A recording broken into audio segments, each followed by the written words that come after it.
देखिए, ये इशू पिछले कई दिन से चल रहा है और मीडिया के लोग इसको देख रहे हैं। मेरे से भी कई बार इस विषय में पूछा गया है। हमारा कंसिस्टेंटली स्टैंड यही रहा है और हम हमेशा यही बात कहते रहे हैं कि हम पूरा पानी दिल्ली को दे रहे हैं, बल्कि जितना उनका हक है उससे ज़्यादा पानी हम दे रहे हैं। हम शुरू से इस बात के प्रति जागरूक हैं कि नेशनल कैपिटल में किसी तरह की पानी की ड्रिंकिंग वाटर की अव्यवस्था ना फैले। हमारी कोशिश हमेशा ये रहती है कि पानी उनको पूरा दिया जाए और वो उस पानी का कैसे इस्तेमाल करते हैं, उसका मैनेजमेंट कैसे करते हैं, वो उनकी जिम्मेवारी है। अगर हमारा पूरा पानी देने के बाद भी उनको पानी की कमी महसूस होती है तो मैं शुरू से ये कहता रहा हूँ, हमारा स्टैंड यही रहेगा कि वो अपने अंदर के मैनेजमेंट को देखें कि कहाँ कमी है। पानी की कमी नहीं है। अगर हिमाचल की तरफ से पानी आता तो हम तुरंत उसको आगे दिल्ली को भेज देते। उसमें अगर उस ऑर्डर को आपने पढ़ा होगा तो उसमें ये भी था कि अपर यमुना रिवर बोर्ड उसको वेरीफाई करेगा पानी को। वेरिफिकेशन के बाद में हरियाणा गवर्नमेंट उसको, हरियाणा सरकार उसको आगे दिल्ली को भेजेगी। लेकिन वो पानी आया ही नहीं, वेरीफाई नहीं हुआ। और देखिए, इसको अगर इस पानी के विषय को आप समग्र रूप से देखें, हरियाणा कई तरह से पानी की समस्याओं से जूझ रहा है।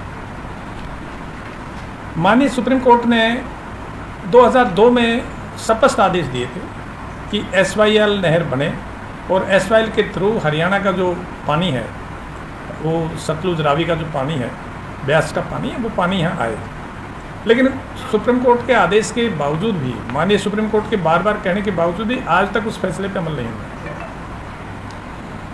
दूसरी तरफ हमारी जो हासीबुटाना कैनाल बनाई थी, जो पूरी तरह से आंतरिक जो पानी का वितरण था उसके लिए बनाई गई थी, हमारा इंटरनल अरेंजमेंट था, उस पर भी पंजाब सरकार ने स्टे ले रखा है। आज की स्थिति में मुझे एक बड़ी अजीब सी बात ये लगती है कि दिल्ली में भी एक उसी पार्टी की सरकार है जिस पार्टी की सरकार पंजाब में है। पंजाब सरकार, उसी पार्टी की सरकार, माननीय सुप्रीम कोर्ट का के स्पष्ट आदेश के बावजूद भी SYL नहर के निर्माण को नहीं होने दे रहा। और उसी पार्टी की सरकार दिल्ली में जो बैठी है, वो हम पूरा पानी देने के बाद भी हमारे से और पानी की डिमांड करते हैं। बार बार माननीय सुप्रीम कोर्ट में जाते हैं। पिछली बार भी सुप्रीम कोर्ट में गए थे तो माननीय अदालत ने उनको डांट लगाई थी, कि फटकार लगाई थी कि ये इस तरह लिटिगेशन नहीं करते, पानी पूरा आ रहा है। अब भी 2-3 तारीखें हो गई, वो माननीय कोर्ट को संतुष्ट नहीं कर पाए कि हरियाणा सरकार पानी नहीं दे रही। इस बात से अपने आप में ही पॉलिटिक्स की बू आ रही है। एक तरफ आप माननीय सुप्रीम कोर्ट में जाते हो कि हरियाणा सरकार को आदेश दो कि हमें पानी दे, अगर आप पार्टी की बात करते हैं। उन्हीं की सरकार, पंजाब में सरकार उन्हीं की है, माननीय सुप्रीम कोर्ट के आदेश के बावजूद भी उसकी पालना नहीं कर रहे। पानी हम पूरा दे रहे हैं, इसके बावजूद भी बार बार मामले को कोर्ट में घसीटा जाता है। केवल राजनीति है।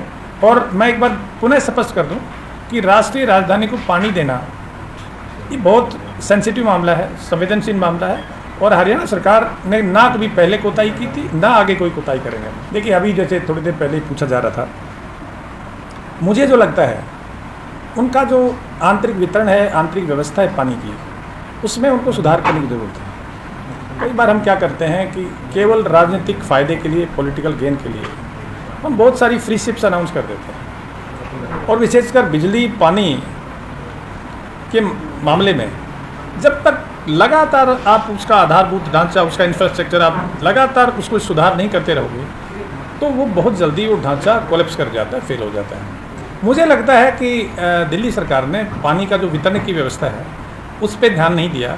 और पिछली साल की, जहाँ तक मुझे जानकारी दी गई है, पिछली साल की उनकी जल बोर्ड की इंटरनल ऑडिट है, ऑडिट में भी 50% के लगभग पानी की वेस्टेज उसमें दिखाई गई।